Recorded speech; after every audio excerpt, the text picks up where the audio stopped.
निवडणुकीला 2 दिवस राहिले आणि आपण काय केलंय आणि आपण काय करणार आहे यासाठी सांगितलं पाहिजे, बोललं पाहिजे म्हणून ही सभा आज आयोजित केलेली आहे. योगायोगाने आजच बानगुळे पाटलांची तारीख आहे, त्यांनी आजचीच दिली आणि म्हणून दोन्ही सभा एकत्र करण्याचा योग आपल्या सर्वांना आला. 2016 साली अशीच नगरपालिकेची निवडणूक मोठ्या उत्साहात आणि संघर्षात पार पडली आणि त्यावेळी तुम्ही सर्वांनी आम्हाला आशीर्वाद दिला आणि त्या आशीर्वादाच्या बळावर आपल्या सिन्नर नगरीचं काहीतरी कारण चांगलं करावं यासाठी जी ताकद दिली, त्यासाठी आम्ही 5 वर्ष सतत सर्वांनी मिळून प्रयत्न केले. तसं सिन्नर नगरपालिका ही प्रथमच ब वर्ग झाली होती. निधी अपुरा होता. 52 स्क्वेअर किलोमीटर जागेत ही पसरलेली नगरी बऱ्याच अंशी लोकांना अडचणी निर्माण होत्या. गटारी नव्हत्या, रस्ते नव्हते, एक बकाल स्वरूप या शहराला आलं होतं. अशा परिस्थितीत नगरपालिकेची सत्ता किरणजी ढगळे यांच्या नेतृत्वाखाली सर्व नगरसेवकांनी ताब्यात घेतली. मी सर्वच सांगणार नाही, परंतु काही ठळक वैशिष्ट्ये जे कामं केली त्याबद्दल बोलणार. सिन्नर नगरपालिकेच्या हद्दीत 40 किलोमीटरचे रस्ते आणि 40 किलोमीटरच्या गटारी या त्या 5 वर्षाच्या काळात झालेल्या आहेत. त्याचबरोबर ओपन स्पेसची सुशोभीकरण, मला वाटतं आपल्या भागासाठी सर्वात महत्वाची योजना जी होती ती सरदवाडीचा डावा कालवा, जो घाणीचं साम्राज्य झाला होता, त्या डाव्या कालव्यात पाईप टाकून जॉगिंग ट्रॅक तयार करणं, आणि तो मला वाटतं एक महत्वपूर्ण निर्णय आपल्या त्या काळात झाला. त्याचबरोबर छोटे मोठे कामं करत असताना एक महत्वपूर्ण काम मला वाटतं या नगर परिषदेच्या सर्वच सदस्यांनी मिळून केलं आणि ते म्हणजे घरपट्टीच्या बाबतीतचा निर्णय. सिन्नर नगरपालिकेची घरपट्टी 5,60,00,000 रुपये वार्षिक होती, परंतु मूल्याधारित कर प्रणालीमुळे घरपट्टी सर्वसामान्य अशी नव्हती आणि म्हणून मग एक निर्णय घेतला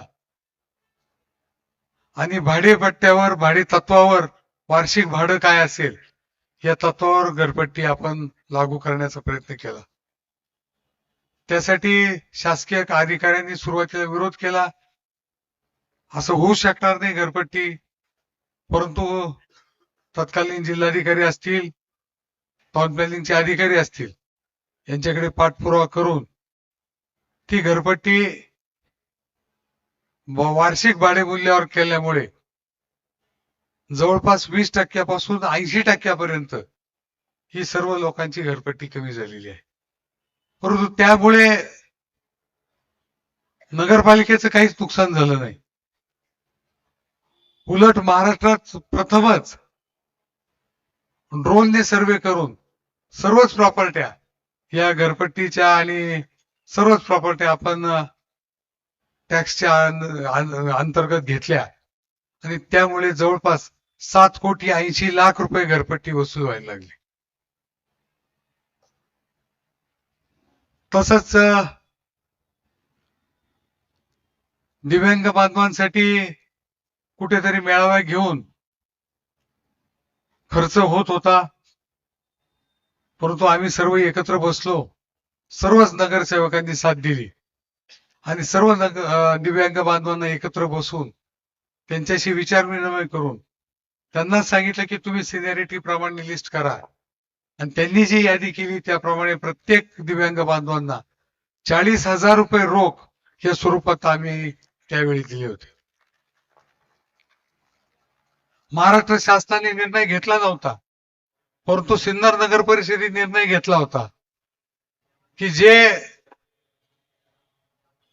आपल्या सैन्यामध्ये काम करतात त्यांच्यासाठी घरपट्टी ही माफ असावी म्हणून 750 स्क्वेअर फुटापर्यंतचे प्रत्येकाचा प्रॉपर्टी टॅक्स तो माजी सैनिक असो किंवा आता सर्व्हिस मध्ये असो त्यांची घरपट्टी 750 स्क्वेअर फुटापर्यंत आपण माफ केली. त्याच्यानंतर 2-3 वर्षानंतर शासनाने तो निर्णय घेतलेला आहे. म्हणजे आपण काळाच्या पुढे जाऊन काम करत राहिलो. अडचणी खूप होत्या, परंतु आपण त्यातून मार्ग काढत काम करत राहिलो आणि मला असं वाटतं की बऱ्याच अंशी काम पूर्णत्वास जात नाही असं का दिसतं. त्याचप्रमाणे शहर वाढत चाललंय आणि आता तुम्ही पाहिलं की 4 वर्ष नगरपालिकेत बॉडी अस्तित्वात नसल्यामुळे कामं झाली नाहीत आणि शहर वाढत चाललंय. जे रस्ते आपण 16-17 साली केले ते आता परत खड्डेयुक्त झालेले आहेत. त्यांना खड्डेमुक्त करणे, जे रस्ते झाले नाहीत त्यांना रस्ते परत करणे आणि जे नवीन वाढलेले त्याच्या बाबत लक्ष देणं, या सुद्धा गोष्टींची आपल्याला करण्याची गरज आहे आणि त्यासाठी मेहनत करण्याची आवश्यकता आहे. आणि म्हणून जे उमेदवार दिलेले आहेत हे सर्वच तरुण तडफदार असे उमेदवार दिलेले आहेत की जे मेहनत घेतील, सर्वसामान्य लोकांपर्यंत पोहोचतील आणि त्यांची कामं करू शकतील. तसं पाहायला गेलं तर मी भाषणामध्ये बोलताना कधी टिपका टिप्पणी करत नाही, परंतु आजच माझे खासदार आदरणीय हेमंतप्पा गोडसे यांची एक क्लिप आली. मी प्रथमतः हेमंतप्पांचे मनपूर्वक आभार मानतो की त्यांनी कुणासाठी तरी प्रचाराचं नारळ फोडलं. कारण आपण कुणाचा प्रचार करायचा हे कधी माहित नाही, माझा अनुभव आहे. फक्त स्वतःसाठी काहीतरी करायचं, स्वतःसाठी मत मागायचे आणि दुसऱ्यांच्या निवडणुका आल्या का गायब व्हायचं, ही त्यांची पद्धत आहे. परंतु यावेळेस नामदेव लोंढे भाग्यवान आहेत का मला माहित नाही की मला नाही वाटत नामदेवसाठी केलं. त्यांनी भारतीय जनता पक्षासाठी ती क्लिप काढलेली आहे, कारण ती क्लिप त्यांनी तयार केलेली आहे आणि त्याच्यात त्यांनी सांगितलं की तुम्ही 1.5 वर्षात काय केलं. तुम्ही काळजी करू नका आप्पा, माझं काम मी करणार आहे. मला मीटिंगला बोलवत नसतील तर टक्केवारी मी घेत नाही म्हणून मला मीटिंगला बोलवत नाही.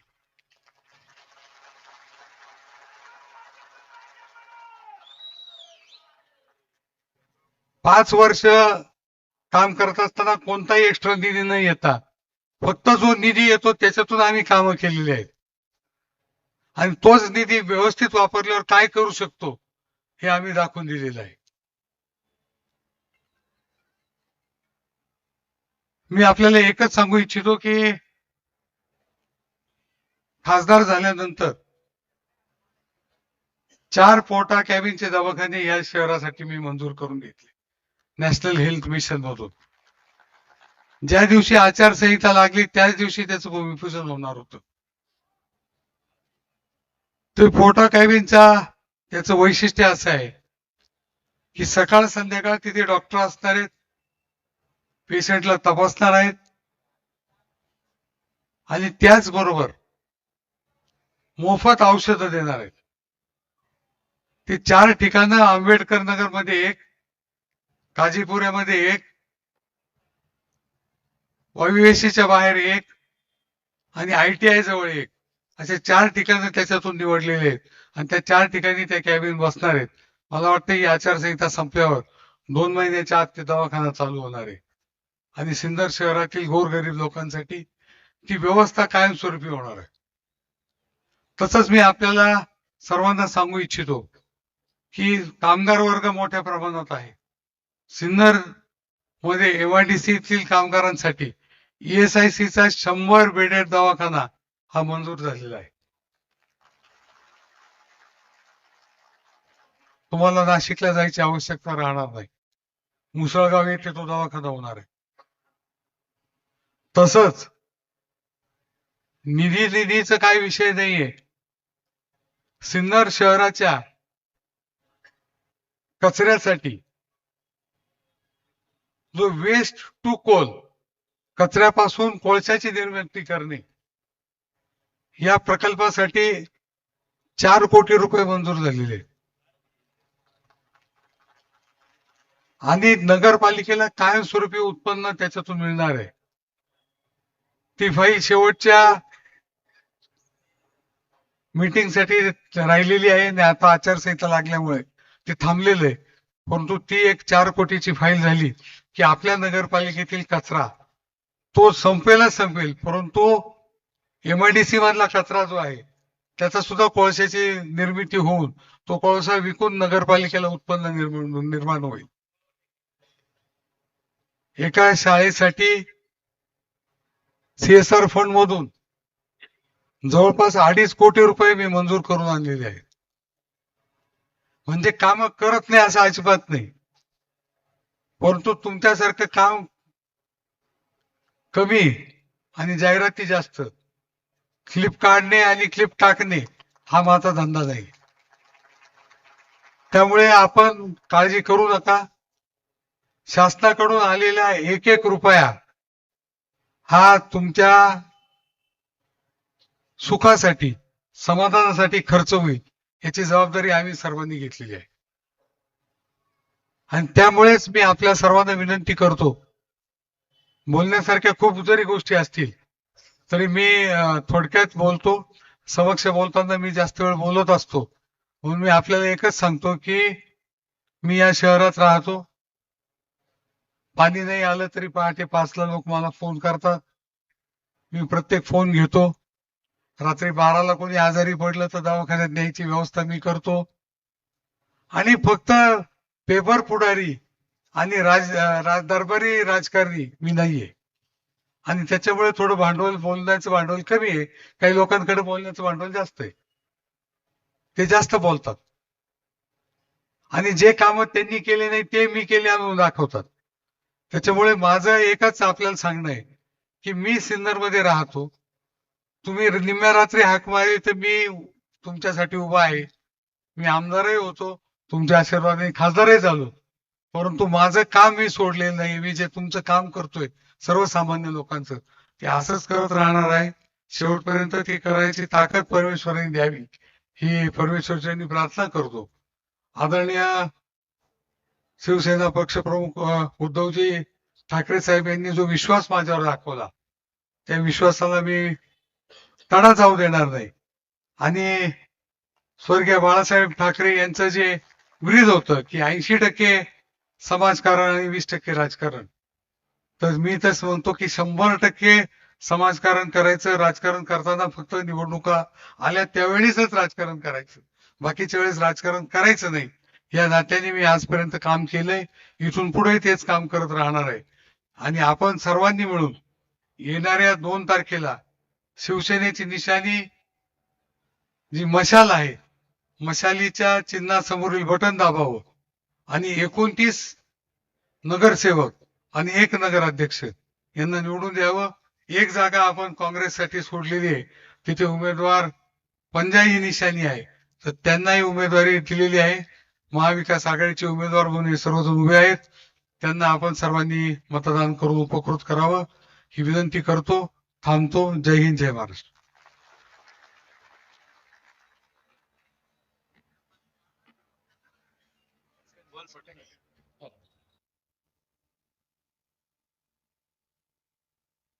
हॅलो, धन्यवाद भाऊ. खरं तर भाऊंसाठी आपण टाळ्या दिल्या, पण मी एक वाक्य म्हटल्यावर तुमच्या टाळ्या बिनदक्कत वाटणार आहेत. कारण ज्या रस्त्यावर आता जी आपली ही सभा चालू आहे ना, या रस्त्यासाठी भाऊंच्या माध्यमातून 1-2 नव्हे तब्बल 20 करोड रुपये मंजूर झालेले आहेत. आणि यानंतर आपल्या सर्वांना शुभेच्छा व्यक्त करण्यासाठी व सभेला संबोधित करण्यासाठी मी विनंती करेल नाशिक महानगरपालिकेचे माजी महापौर तथा तालुक्याचे माजी कार्यसम्राट आमदार आदरणीय वसंत भाऊ किते. महाराष्ट्राचा आराध्य दैवत छत्रपती शिवाजी महाराज या भारतीय घटनेचे थोर शिल्पकार महामानव डॉक्टर बाबासाहेब आंबेडकर, महात्मा ज्योतिबा फुले, हिंदू हृदय सम्राट शिवसेना प्रमुख आदरणीय बाळासाहेब ठाकरे यांना वंदन करून आजच्या या सभेला उपस्थित असलेल्या सर्व बंधू आणि भगिनींनो, ज्यांचं मोलाचं मार्गदर्शन आपल्याला या ठिकाणी ऐकायचं आहे, ते शिवसेनेचे उपनेते आदरणीय बानगुडे पाटील, ज्यांनी आपल्याला मार्गदर्शन केलं, ते या जिल्ह्याचे लोकप्रिय खासदार राजाभाऊ वाजे, आदरणीय जिल्हा प्रमुख डी.जी. सूर्यवंशी, या कार्यक्रमाला उपस्थित असलेले आदरणीय नाशिकचे माजी महापौर, शिवसेनेचे माजी जिल्हा प्रमुख आदरणीय विनायक भाऊ पांडे, बाळासाहेब वाघ, आपण ज्यांना 2 तारखेला मतदान करणार आहेत, मताच्या रूपाने आशीर्वाद देणार आहेत, ते नगराध्यक्ष उमेदवार असलेले आदरणीय पिंटू काका चौथवे, त्यांची सर्व टीम, ज्यांच्यासाठी आपण गेली 15-20 दिवस प्रचारामध्ये संपूर्ण झोकून देत आहेत, ते सर्व भावी नगरसेवक, उपस्थित बंधू आणि भगिनींनो, खर तर मी प्रमुख वक्त्याच्या आपल्यामध्ये जास्त वेळ घेणार नाही. मागच्या वेळेस आम्ही निष्ठावंतांचा मेळावा त्या ठिकाणी घेतला, त्यावेळेस आम्ही तिकडं मार्गदर्शन केलंच. परंतु ही जी निवडणूक आहे ही अत्यंत महत्वाची आहे. मी पिंटू काकांशी आता चर्चा करीत असताना मी त्यांना विचारलं की काका, तुम्ही किती दिवस नगरसेवक होतात, किती वर्ष नगरसेवक होतात? त्यांनी मला असं सांगितलं की मी 4 वेळेस नगरसेवक होतो, म्हणजे 20 वर्ष नगरसेवक पद त्यांनी भोगलेलं आहे. आणि 20 वर्षामध्ये पिंटू काका चौथवेंनी आपलं मानधन कधीच घेतलं नाही, ते आपल्या ग्रंथालयाला दिलं. असा हा नेता आपल्याला आज नगराध्यक्ष म्हणून मिळतोय. नाही तर नगरसेवक झालं की टक्केवारी कशी मिळते, काय मिळते, कशी काय, माझा एवढा खर्च झाला वगैरे, हे एका बाजूला आपण बघतोय. राजाभाऊने आपली सगळी व्यथा या ठिकाणी मांडलेली आहे. आणि म्हणून तुम्हाला मी कळकळीची विनंती करतो की राजाभाऊंनी सांगितलं कोणाची तरी क्लिप आता त्यांनी बी इथं फिरवली, 25 वर्षाच्या इतिहासामध्ये या नाशिकच्या खासदारांनी 10 वर्षे हा माणूस इथं असताना सुद्धा कुठल्याही खासदारांनी एवढं लोकसभेमध्ये जे भाषण राजाभाऊंनी केलं ते अख्ख्या महाराष्ट्रात गाजलं. हा माणूस त्या नाशिककरांना मिळालेला आहे. आणि ते आम्ही त्यांना टेंडवा म्हणतो, टेंडवा. त्यांची क्लिप आपण आली ना आता, जे बिबट्यांच्या खालचं एक अजून एक प्राणी, त्याला आम्ही टेंडवा म्हणतो, बाळासाहेब. तो टेंडवा काहीतरी आला आणि इथं बोलला आणि क्लिप काढली. ज्यांना आम्ही राजकारणात जन्म दिला त्यांनी अशी कोणावर टीका करण्याचं काय कारण आहे? आम्ही ज्या बुशीमध्ये घडलोय, 80% समाजकारण आणि 20% राजकारण, त्यातून आम्ही पुढे जातोय.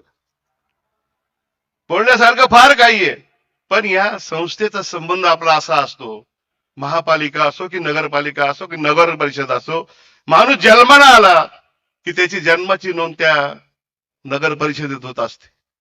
आणि माणूस ज्यावेळेस जगाचा निरोप घेतो त्यावेळेस सुद्धा ती नोंद त्या संस्थेमध्ये होत असते. आणि म्हणून ही संस्था फार महत्वाची आहे. इथं मतदान करताना शुद्ध मतदान केलं पाहिजे. या ठिकाणी सगळे तरुण चेहरे बघतोय, आम्ही दुपारपासून फिरतोय. आणि म्हणून मला असं वाटतं की 2 तारखेला 3 तारखेला जो निकाल लागेल ते स्पष्ट बहुमत आणि नगराध्यक्ष ह्या 5,000च्या फरकाने निवडून आल्याशिवाय राहणार नाही, एवढी खात्री या ठिकाणी वाटते. कारण नेतृत्व तसं आहे. संपूर्ण जिल्ह्याने ज्या माणसाने डोक्यावर घेतलं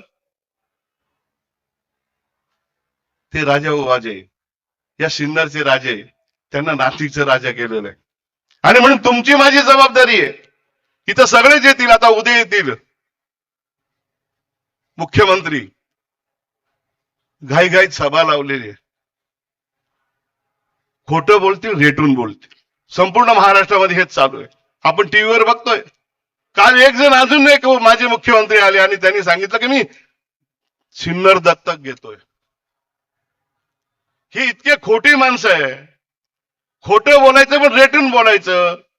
गेली 9 वर्ष झाले नाशिक दत्तक घेतलेले, उद्या मुख्यमंत्री येत आहेत. त्यांना विचारा कदाचित तुम्ही की तुम्ही नाशिक दत्तक घेतलं होतं, त्याचं काय झालं? काल एकनाथ शिंदे आले, त्यांनी तुम्हाला सिन्नरचं दत्तक घेतलं. अरे आम्ही काही वारर आहे का? आम्हाला वारसा आहे. आम्हाला वारसा छत्रपतींचा आहे, बाळासाहेबांचा वारसा आहे आम्हाला. तुम्ही कोण दत्तक घेणार? कशाला फसव्या घोषणा करतायत? अख्ख्या नाशिकचं राखरांडोळी केली या मंडळींनी. जे नाशिकचे 3 आमदार फक्त खड्डे भरण्यासाठी मिटिंगा घेतात, इतके खड्डे नाशिकमध्ये पडलेले. वाहतुकीचा बोजवारा संपूर्ण नाशिक शहरामध्ये झाला आहे. संपूर्ण नाशिक शहरामध्ये गुन्हेगारीकरण झालं आहे आणि अख्खी बीजेपी गुन्हेगारांना जवळ करते. जगातली सगळ्यात मोठा पक्ष, त्यांना उमेदवार मिळत नाहीये. पिंटू काका चोथवे काकाच्या रूपाने इथं आले आणि आमचे काका त्यांच्याकडे गेले. काय दुर्दैव आहे बघा. उमेदवार पळवताय. अरे खासदार फोडले, आमदार फोडले, तुम्ही आता घर फोडताय. तुम्हाला काय पाहिजे या सत्तेमधून? ते सत्तेत जायचं, पैसा कमवायचा आणि तो पैसा भ्रष्टाचाराच्या रूपाने जनतेमध्ये तिथं वाटायचा. मगाशी कोणीतरी सांगितलं आमच्या लाडक्या बहिणी, लाडक्या बहिणीचं फक्त भूत उभं केलेलं आहे, काहीच नाहीये. अहो तुम्हाला जो पैसा दिला त्या आमच्या बहिणींना, तो कोणाचा आहे? तो आमचाच आहे ना, आमच्या करातला आहे ना. तुमच्या काही सातबारा विकून आणले का? साताऱ्याचं काही विकलंय का? सॉरी साहेब, साताऱ्याचं बोलू. सातबारा विकून दिलाय का तुम्ही? हा करातला पैसा आहे, जो विकासासाठी वापरला जातो. जो 50 कोटी रुपये तुम्ही आमदारांना देतात. शेतकरी आत्महत्या करतोय, कामगार वाऱ्यावर आहे. मिलिटरीमध्ये तुम्ही भरती करताय 4-4 वर्षासाठी. अग्निवीर तरुणाच्या हाताला काम नाहीये आणि तुम्ही छोट्या छोट्या निवडणुकीमध्ये सुद्धा इंटरेस्ट घेतात. एवढा रस का घेताय? मुख्यमंत्री, उपमुख्यमंत्री, सगळे मंत्री का पडताय सगळीकडे? काय येत आहेत? काय कारण आहे? फक्त सत्ता पाहिजे. मग शेतकऱ्याची आत्महत्या करू, मुलांच्या हाताला काम नाहीये, हे समजून तुम्ही घेतलं पाहिजे. फार मोठ्या प्रमाणामध्ये हा स्फोट होणार आहे, फार मोठ्या प्रमाणामध्ये. दोन्ही बाजूला आपल्याकडे एमआयडीसी आहे. हाकेच्या अंतरावर 3री एमआयडीसी आहे इगतपुरी. पण आपल्या तरुणाच्या हाताला काम नाहीये आणि हे सगळे इकडे गप्पा मारत फिरतात. आणि मग तुम्हाला त्या दिवशी मी उदाहरण दिलंच ना. इकडे निष्ठा आहे, कष्ट आहे. संपूर्ण महाराष्ट्रामध्ये मराठी माणसाचा पक्ष पायदळी तोडवला जातोय, तोडला जातोय.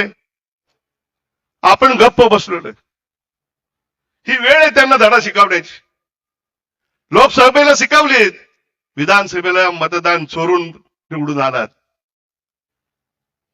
हिम्मत असेल ना तर मोकळ्या विश्वासामध्ये या निवडणुका होऊ द्या.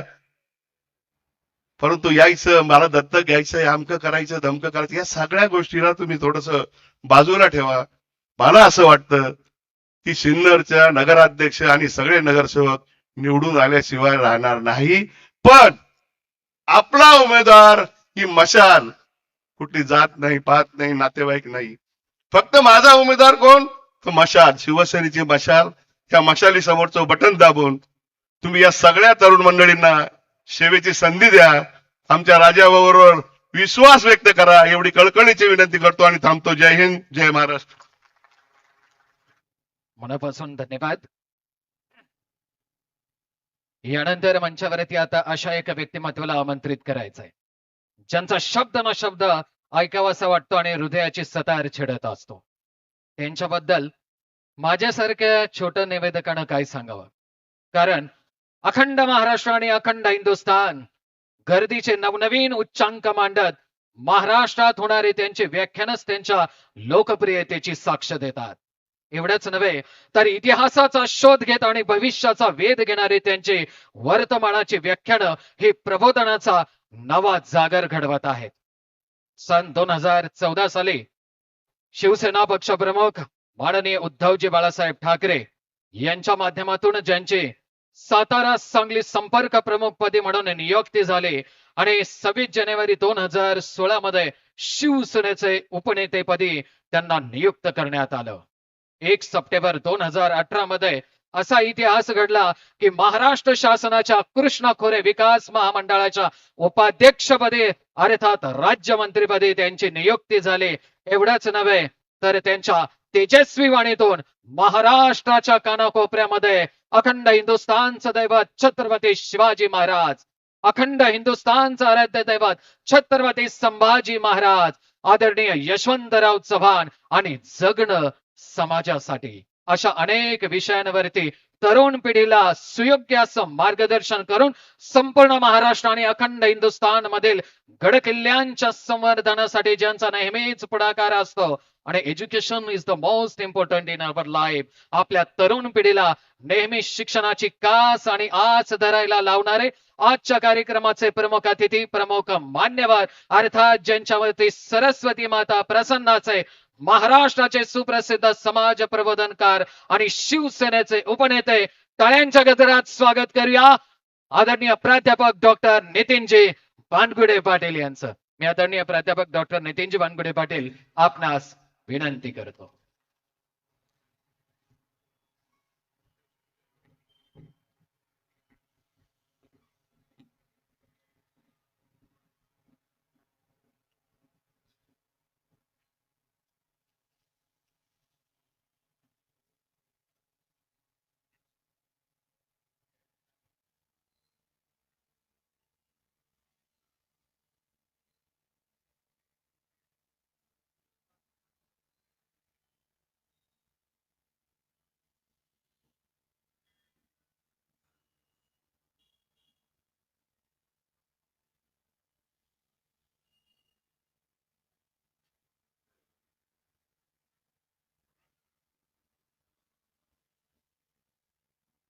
अखंड हिंदुस्थानचे कुलदैवत छत्रपती शिवाजी महाराज, वाघांना माणसासारखं जगायला शिकवणारी मी अनेक माणसं बघितली, पण माणसांना वाघासारखं जगायला शिकवणारा मी एकच वाघ बघितला. हिंदुहृदय सम्राट शिवसेना प्रमुख बाळासाहेब ठाकरे. सगळं सुरळीत चालू असताना राज्यकारभार करणं वेगळं आणि संकटांची एकामागोमाग एक मालिका कोसळत असताना धीरोदात्तपणे त्याला सामोरं जात महाराष्ट्राला सुरक्षित ठेवणं वेगळं. कोरोनाच्या कालखंडामध्ये ज्यांनी महाराष्ट्र सुरक्षित ठेवला ते महाराष्ट्राचे माजी मुख्यमंत्री तथा शिवसेना पक्षप्रमुख आदरणीय उद्धव साहेब ठाकरे, युवा सेना प्रमुख आदित्यजी ठाकरे. सिन्नर नगर परिषदेच्या प्रचार सभेच्या निमित्तानं या ठिकाणी उपस्थित असलेले लोकमान्य आणि लोकप्रिय खासदार आदरणीय राजाभाऊ वाजे, माजी आमदार वसंतभाऊ गीते, माजी महापौर विनायकजी पांडे, जिल्हा प्रमुख डीजी सूर्यवंशी, राहुलजी ताजनपुरे, राहुलजी दराडे, बाळासाहेबजी वाघ आणि या निवडणुकीत शिवसेना उद्धव बाळासाहेब ठाकरे पक्षाचे नगराध्यक्ष पदाचे उमेदवार प्रमोदजी ताता पिटू काका चोथवे, आमचे सर्व उमेदवार, राष्ट्रीय काँग्रेस आणि महाराष्ट्र नवनिर्माण सेनेचे सर्व पदाधिकारी आणि या सगळ्या उमेदवारांना आशीर्वाद देण्यासाठी उपस्थित राहिलेले आपण सर्व. सिन्नर प्राचीन काळचं सिंधीनगर, सिंधीनेर, सेऊलपूर किंवा श्रीनगर, राजा शिंगुनी राव यांनी हे शहर बसवलं. यादव काळातल्या राजा सेऊल चंद्रांची ही राजधानी. त्यांचा मुलगा राजा गोविंदराजनी इथं नागर शैलीतलं गोंदेश्वराचं मंदिर उभारलं. ऐश्वरेश्वराचं मंदिरही इथं आहे. महागणपतीचा आशीर्वाद या भूमीला लाभलाय. शिव आणि सरस्वती या नदीच्या कुशीत वसलेलं हे देखणं शहर 17व्या शतकात सरदार अमृतराव देशमुख यांनी इथल्या नदीवर धरण बांधलं आणि या शहराला मातीची तटबंदी केली. प्राचीन इतिहास असलेला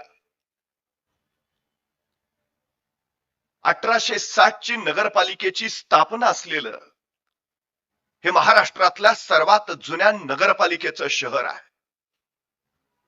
इथं पाणी पुरवठ्याच्या सोयी आहेत, इथं आरोग्य सुविधा आहेत, इथं शिक्षणाची व्यवस्था आहे, इथं भूमिगत जलनिसारण योजना आहे, मुख्य पेठेमध्ये भूमिगत वीज जोडणी केलेली आहे. ESI मार्फत सगळ्या कामगारांना मोफत आरोग्याच्या सुविधा देणारं 100 कॉटचं हॉस्पिटल इथं उभा राहत आहे. महाराष्ट्रातलं पहिलं वारकरी भवन इथं उभा राहिलंय. एकीकडं हे राज्य सरकार 15,000 शाळा बंद करत निघालंय आणि दुसरीकडे 17,000 नवी दारूची दुकानं उघडत निघालंय. अशा परिस्थितीमधले इथल्या तरुणांना अधिकारी बनवण्यासाठी स्वतःच्या मानधनातले पैसे खर्च करून इथल्या तरुणांसाठी अभ्यासिका इथं उभारली जातीये. कोरोनाच्या काळात इथं प्रचंड काम शिवसैनिकांनी केलं. या महामार्गावर कुठला अपघात झाला तर खासदार राजाभाऊ वाजे स्वतः धावून जातात.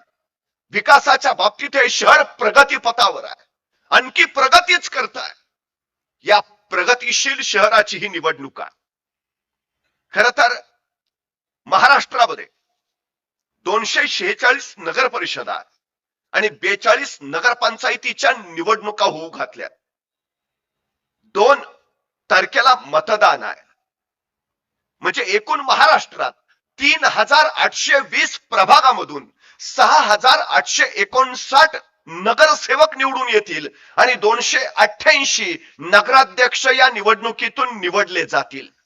पण तत्पूर्वी 21-22 तारखेला अर्ज माघारी घेण्याचा दिवस होता. या अर्ज माघारी घेण्याच्या दिवशी तब्बल अनेक उमेदवारांनी माघार घेतली आणि महाराष्ट्रात पहिल्यांदाच 103 उमेदवार बिनविरोध निवडून आले. त्यातले 100 नगरसेवक आहेत आणि 3 नगराध्यक्ष पदाचे उमेदवार आहेत. सगळ्यात महत्वाचं, जर उमेदवार बिनविरोधच निवडून येणार असतील तर लोकशाहीला महत्व काय? उमेदवार बिनविरोध निवडून येणार असतील तर जनतेच्या मताच्या अधिकाराचं काय? सगळ्यात महत्वाचा विषय असा आहे, लोकशाहीचा आत्मा म्हणून आम्ही निवडणुकांकडे पाहतो. जनतेनं आपला लोकप्रतिनिधी निवडणुकाच्या माध्यमानं निवडून द्यावा अशी ही लोकशाहीची व्यवस्था आहे. पण जर माणसं बिनविरोधच निवडून येत असतील तर त्या लोकशाहीचा नेमका उपयोग काय आणि जनतेच्या मताच्या अधिकाराचं काय, हा सगळ्यात महत्वाचा प्रश्न निर्माण होतोय. मला महत्वाची गोष्ट तुम्हाला ही सांगायची आहे, हे जे 103 बिनविरोध निवडून आले ते सगळे भाजपचे आहेत, भाजपच्या नेत्यांचे नातेवाईक आहेत. कुणाची पत्नी आहे, कुणाची मुलगी आहे, कुणाचा भाऊ आहे, कुणाची सून आहे. मग हे माघार घेतलेले त्यांनी का माघार घेतली हे मी सांगायची गरज नाही आणि हे बिनविरोध निवडून आलेले नेमके कसे निवडून आले हेही मी सांगायची गरज नाही. माझा प्रश्न फक्त एवढाच आहे, या 103 उमेदवारांमध्ये सगळे भाजपचे नातेवाईक महाराष्ट्रामध्ये एक तरी सामाजिक कार्यकर्ता बिनविरोध निवडून आलाय का? त्याचं मला एक उदाहरण सांगा. समाजासाठी काम करणारा माणूस बिनविरोध निवडून येत नाही. भाजपचे नातेवाईक निवडून येतात. कशासाठी? का? याच्या पाठीमागं महाराष्ट्राच्या स्थानिक स्वराज्याचं अर्थकारण आपण समजून घेतलं पाहिजे. महाराष्ट्रातल्या 400 स्थानिक स्वराज्य संस्थांसाठी वर्षाला 1,25,000 कोटींचं बजेट आहे.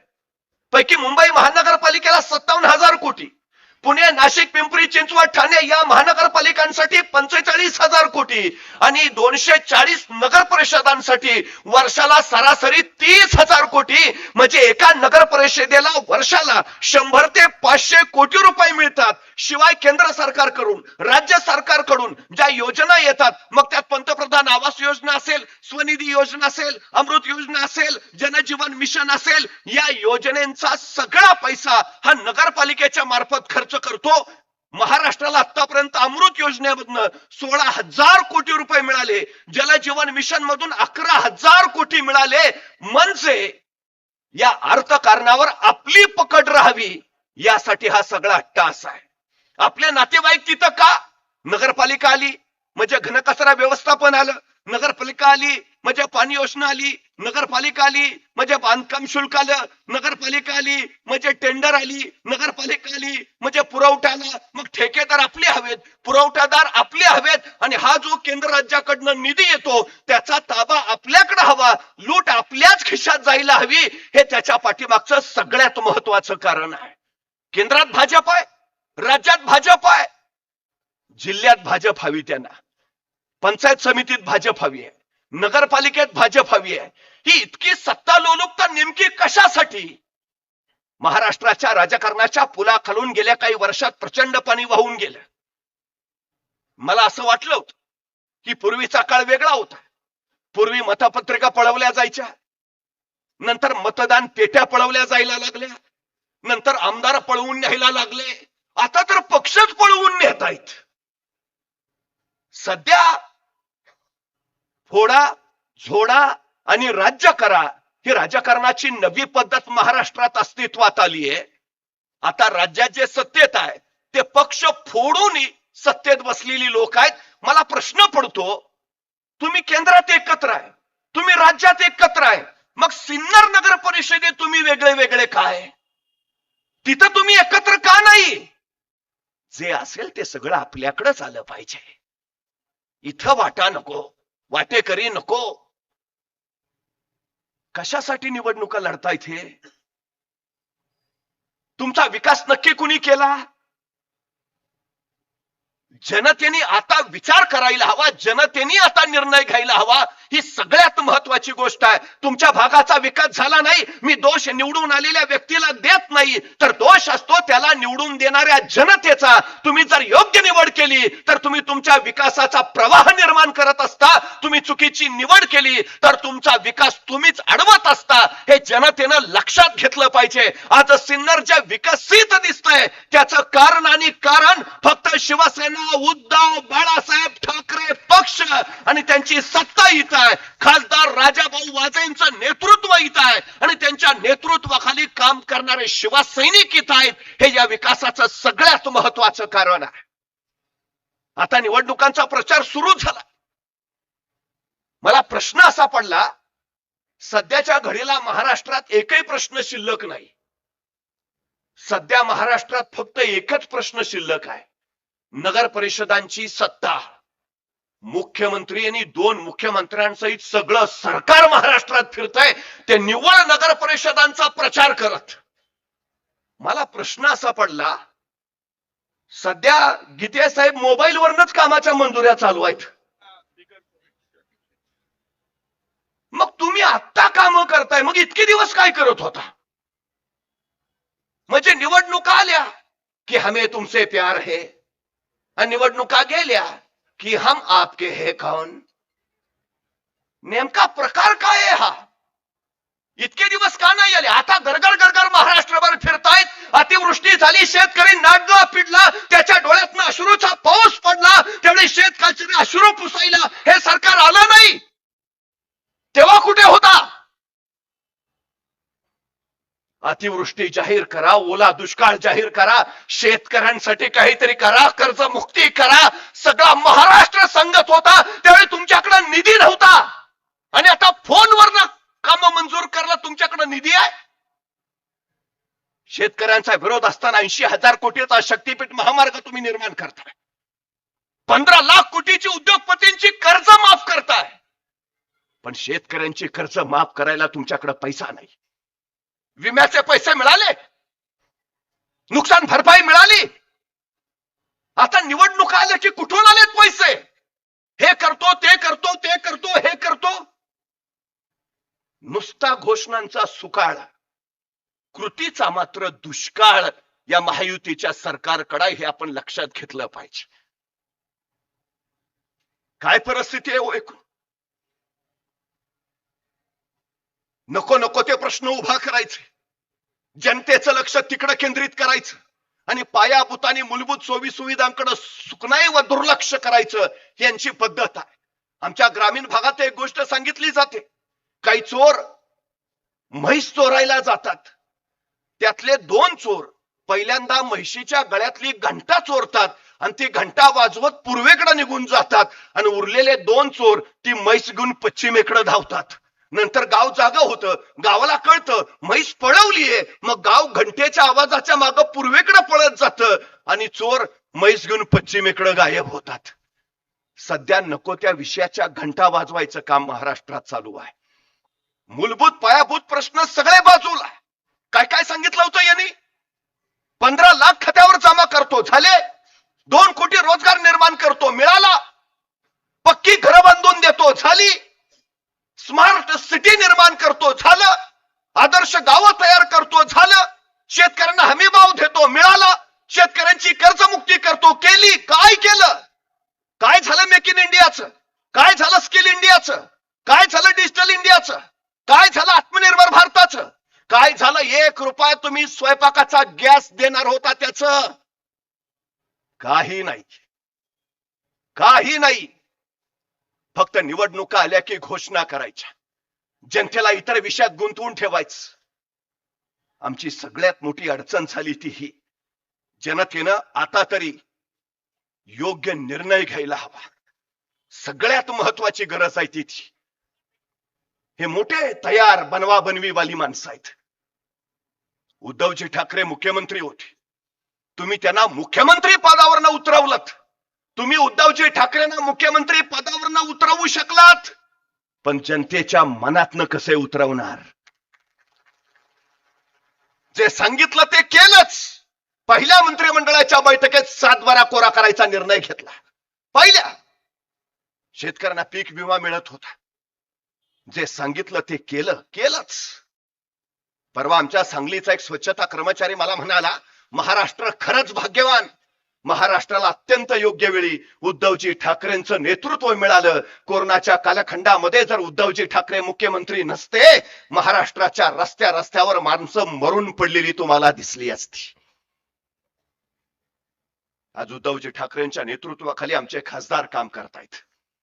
राजासारखं मन आणि मनासारखा राजा, खासदार राजा भाऊ वाजे. तुमचा विश्वास आहे, त्या विश्वासाच्या बळावर ही विकासाची गंगा इथं प्रवाहित होतीये. हिंदुहृदय सम्राट शिवसेना प्रमुख बाळासाहेब ठाकरेंनी आम्हाला सांगितलं, जे करणार आहे ते बोला आणि जे बोलाल ते करा.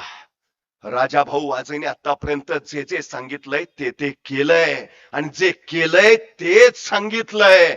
उगाच बाकीच्या गोष्टी नाहीत, अजिबात नाहीत. यांच्यासारखा गोलमाल नाही. निवडणूक आले की यांचा गोलमाल चालू होतो. बघा ना, शिवसेना फुटली, तळ फुटणाऱ्यांनी काय सांगितलं? राष्ट्रवादी आम्हाला निधी देत नाही म्हणून आम्ही फुटलो. आणि आता कुणाच्या मांडीला मांडी लावून राज्यात सत्तेत बसलेत? शिवसेना काँग्रेस सोबत गेली, आम्ही हिंदुत्वासाठी बाहेर पडलो. या नगर परिषदांमध्ये फुटणाऱ्यांची युती कुणाबरोबर आहे बघा. आता तुम्हाला चालते काँग्रेस? बोलाची कडी, बोलाचा भात. सत्ता हवी आहे, बस. ही सत्ता लोलुपता हवी आहे, बाकी काही नाही. शिवसेना सत्ता हवी म्हणून भांडत नाही, लोकांचा विकास करायचंय म्हणून भांडतीये. लोकांचे प्रश्न सोडवायचे म्हणून भांडतीये. आम्हाला या गोष्टी आता नीट लक्षात घेता यायला हव्यात. निवडणुका आल्या की लाडकी बहीण योजना होती. महाराष्ट्राला लाडकी बहीण योजनेची नव्हे, सुरक्षित बहीण योजनेची सध्या गरज आहे. काय अवस्था आहे आज? 42% मुलं बेरोजगार म्हणून हिंडतायत. उद्योग तुम्ही सगळे गुजरातला घेऊन गेला. किती उद्योग नवीन आले, किती मुलांसाठी नोकऱ्या तयार झाल्या, किती रोजगार निर्माण झाला. सिन्नर हे विणकामाचं केंद्र होतं. इथं विडी वळण्याचा मोठा उद्योग चालायचा. आर्थिक क्षेत्र विकसित म्हणून केलं. उद्योग नगरी आज झाली, औद्योगिक वसाहत राजाभाऊ वाजेंच्या प्रयत्नाने आता ती विकसित होतीये. रोजगाराचं काम इथं केलं जात आहे. बोलणं नाही जात नुसतं. ह्यांच्या गोष्टीच वेगळ्या हो. आता निवडणुका आल्या की येतील, प्रचार सभेत काही काही सांगतील. मी परवा पुण्यात होतो भाजी मंडईत. ड्रायव्हरला सांगितलं गाडी आत लाव, आणि मी भाजी मंडईत बाहेर उभा राहिलो.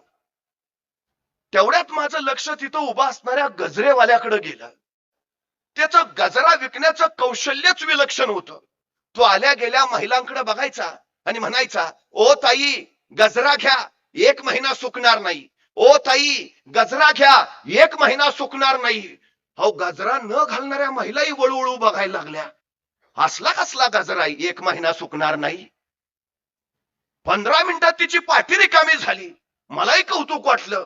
ताई गजरा घ्या, 1 महिना सुकणार नाही. सरळ गजरे विकले गेले.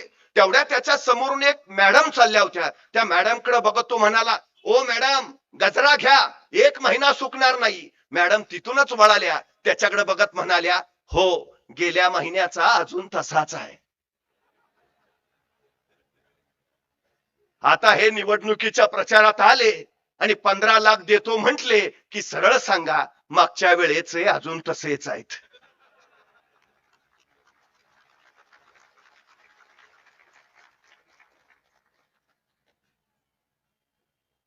प्रश्न विचारायला हवेत जनतेनं. विकासाचं बोला. स्थानिक स्वराज्य संस्थांच्या निवडणुकाचं सुद्धा सध्या राष्ट्रीयकरण झालंय. अहो, तुम्ही शहराच्या विकासाचं बोला, गावाच्या विकासाचं बोला. ही नगर परिषदांची नगरपालिकेची निवडणूक आहे त्याचं बोला. तुम्ही राज्याचे राष्ट्राचे प्रश्न इथं येऊन काय मांडता? आता तर नवीनच पद्धत काढलीये. आमच्या हातात सत्ता दिली तर आम्ही निधी देऊ. राजाभाऊ वाजेंनी सुद्धा खासदार पदाची शपथ घेताना असं सांगितलं की मी कुठल्याही नागरिकाबद्दल, स्थळाबद्दल, गावाबद्दल आकच ठेवणार नाही किंवा कुणाबद्दल ममत्व दाखवणार नाही.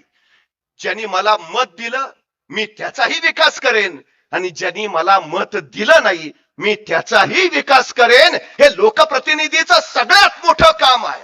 आणि हे सांगतात आमच्याकडे सत्ता दिली तर निधी देऊ. अहो, तुम्ही काय तुमच्या खिशातला निधी देताय का? जनतेचा कष्टाचा पैसा कर म्हणून सरकारकडे जमा होतो आणि त्या कराचा पैसा लोकांच्या विकासासाठी द्यावा लागतो. तो निधी तुम्हाला मिळणारच. त्यामुळे उगाच यांच्या त्या बातांकडे लक्ष द्यायची अजिबात गरज नाही. हे पहिलं आपण लक्षात ठेवा. 106 हुतात्म्यांनी बलिदान देऊन संयुक्त महाराष्ट्र मिळवला. मला सांगा, खरंच आजचा महाराष्ट्र भावनिक दृष्ट्या आणि सामाजिक दृष्ट्या संयुक्त राहिलाय का हो? जातीपातीत भिंती उभा केल्या, भेदाभेदांच्या भिंती यांनी उभा केल्या, आणि त्याच्यावर त्यांनी त्यांच्या राजकारांच्या पोळ्या भाजल्या. लोकांची मनं दुभंगून टाकली. विकास अभंग मनाने होतो. आम्हाला त्या दिशेनं जायला हवं, त्या दिशेनं जायला हवं. सगळ्यात महत्वाची जर गरज कुठली असेल ती ही आकाशगंगा, ती आकाशगंगा. आम्ही आकाशगंगेचे तुकडे केले. ती पृथ्वी, तो चंद्र, तो सूर्य, आम्ही त्यांचेही तुकडे केले. तो आशिया खंड, तो युरोप खंड, तो आफ्रिका खंड, आम्ही पृथ्वीचे तुकडे केले. त्या आशिया खंडाचे परत तुकडे, तो भारत, तो रशिया, तो जपान, परत भारताचे तुकडे केले. हे राज्य, ते राज्य, तो कर्नाटक, ते गुजरात, तो महाराष्ट्र, महाराष्ट्राचे परत तुकडे केले.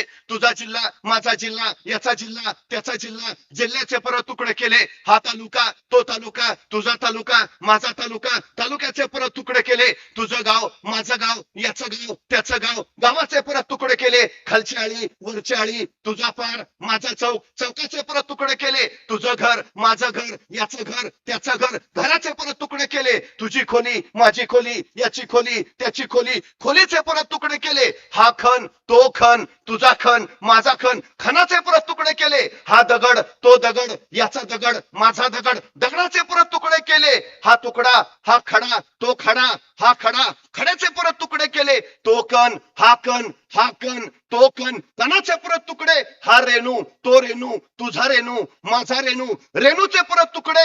हा अणू, तो अणू, तो अणू, हा अणू. जिथं अणूचा शोध लागला तिथं अणुबॉम्ब तयार झाला. जेवढे तुकडे आत जाल तेवढे विनाशाकडे जाल, आणि जेवढे पूर्णत्वाकडे याल तेवढे विकासाकडे पोहोचाल. शिवसेना, उद्धव बाळासाहेब ठाकरे पक्ष समाजाच्या पूर्णत्वाचा, देशाच्या ऐक्याचा विचार मांडतय. त्या विचारांभाऊ राजाभाऊ वाजे चाललेत. सगळ्यांना सोबत घ्या आणि सगळ्यांचा विकास हे आमचं ध्येय आहे. सिन्नरचा विकास त्या पद्धतीनं होतोय.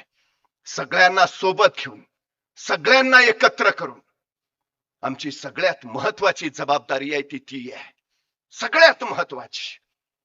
सिन्नरच्या विकासाचा इतिहास ज्यावेळी लिहिला जाईल त्यावेळी शिवसेनेचं नाव पहिलं घ्यावं लागेल, घ्यावंच लागेल. इतकं काम इथं राजाभाऊ वाजेंच्या नेतृत्वाखाली झालेलं आहे. कुणी काही बोलू दे. आता सगळ्यात मोठी अडचण आता यांची तीच झालीय. परवा भाऊ भाजप नेत्याचं पोरग इतिहासात नापास झालं. भयान संतापला ते, सरळ शाळेतच गेला. म्हटला मुलगा इतिहासात नापास झालाच कसा? शिक्षकांनी त्याचा पेपरच पुढे ठेवला त्यांच्या. म्हणले बघा तुम्हीच काय लिहिलंय.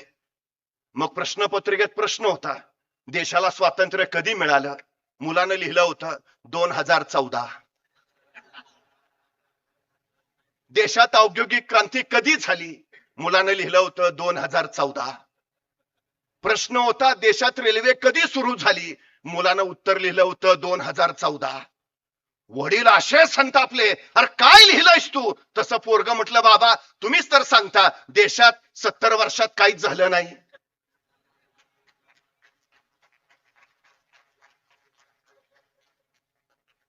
काही झालं नाही. 1860 ची नगरपालिका सिन्नरची, येऊन बघा काय काय झालंय आणि कुणी केलंय ते. हा इतिहास आहे इथला, हा इतिहास आहे. विचारपूर्वक निर्णय घ्या. डॉक्टर बाबासाहेब आंबेडकरांनी या देशाला संविधान दिलं, प्रत्येकाला मताचा अधिकार दिला. प्रत्येकाला आपल्या मताचा तो अधिकार योग्य वापरा. इथं अंबानी असू दे नाहीतर काम करणारा मजूर असू दे, प्रत्येकाला एका मताचा अधिकार आहेच आहेच. त्या मताचा योग्य वापर करणं लोकशाहीसाठी सगळ्यात महत्वाचं आहे, सगळ्यात महत्वाचं. आता 1-2 दिवस राहिलेत, बरेच येतील. इथला भाव निघालाय का?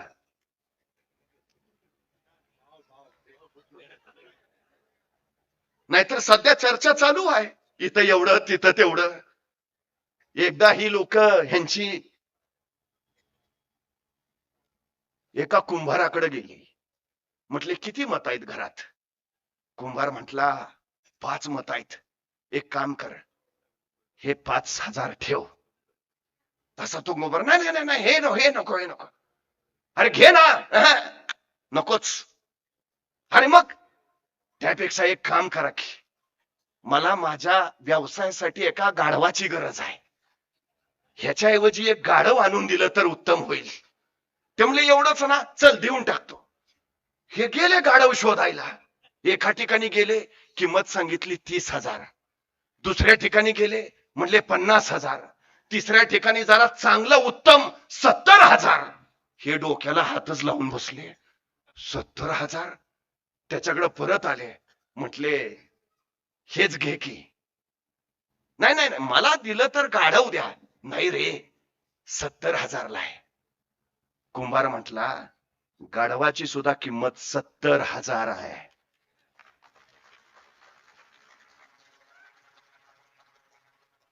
डॉक्टर बाबासाहेब आंबेडकरांनी दिलेल्या माझ्या मताची किंमत तुम्ही काय करता? लक्षात ठेवा, जे गोलमाल करून निवडून येतील ते पुढची 5 वर्षांनी विकासाच्या नावाने फक्त गोलमालच करत राहतील. जे पैसे वाटून निवडून येतील ती पुढची 5 वर्ष वाटलेले पैसे फक्त गोळा करायचाच विचार करतील. विकास हवा असेल तर स्वतःच्या खिशातले पैसे घालून विकास करणाऱ्या माणसांच्या पाठीमागे उभा राहा.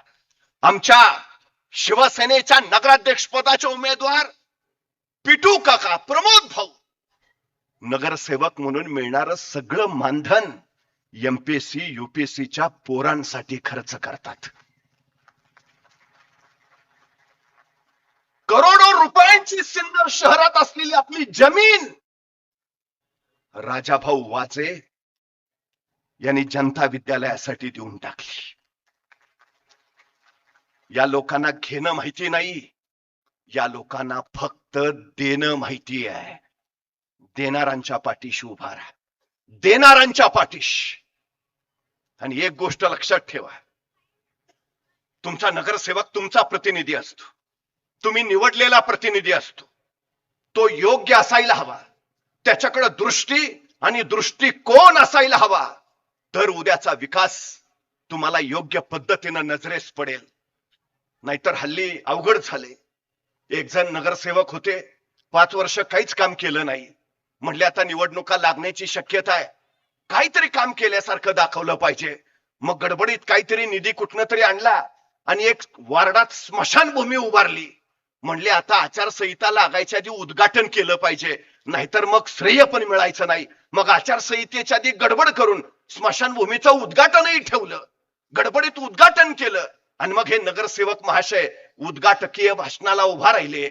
म्हटले इथल्या लोकांची फार गैरसोय होत होती, त्यामुळे आम्ही ही अद्ययावत स्मशानभूमी उभारलेली आहे. पावसाळ्यात लाकडं ओली असायची, जळता जळायची नाहीत, त्यासाठी आम्ही ही अद्ययावत विद्युत दाहिनी बसवलेली आहे. इथं चिखल व्हायचा, आता आम्ही फरशी लावलेली आहे. ऊन लागू नये आम्ही वरनं शेड उभारलेला आहे. स्मशानभूमी अत्यंत अद्ययावत केलेली आहे. तरी सर्व ग्रामस्थांना माझी कळकळीची आणि तळमळीची विनंती आहे, त्यांनी लवकरात लवकर या स्मशानभूमीचा लाभ घ्यावा.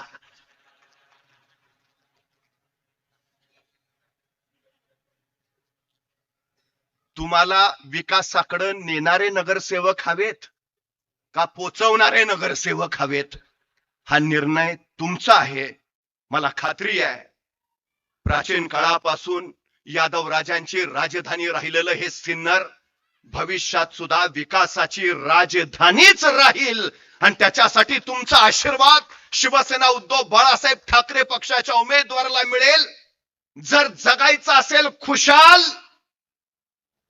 तर पेटवा आता मशाल. मशालीचं बटन दाबा आणि या सगळ्या उमेदवारांना पण भरभरून मताने विजयी करा. धन्यवाद.